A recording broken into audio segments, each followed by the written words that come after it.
জানেন কি আমরা মানুষের সাথে কিভাবে কথা বলতে হবে? সেই জিনিসটাও আল্লাহ তাআলা আমাদেরকে শিক্ষা দিয়েছেন।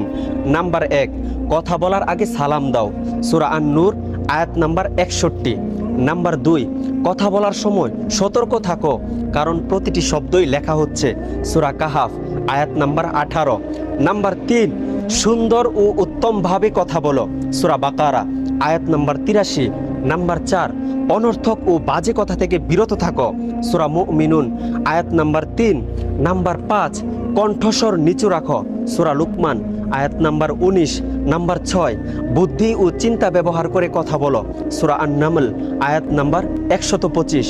নাম্বার 7, গাধার মতো কর্কশ সুরে কথা বলো না, সূরা লুকমান আয়াত নাম্বার 19। নাম্বার 8, মূর্খ ও অজ্ঞদের সঙ্গে ঝগড়া নয়, তাদের শান্তভাবে এড়িয়ে চলুন, সূরা ফুরকন আয়াত নাম্বার 63। প্রিয় মুসলিম ভাই ও বোনেরা,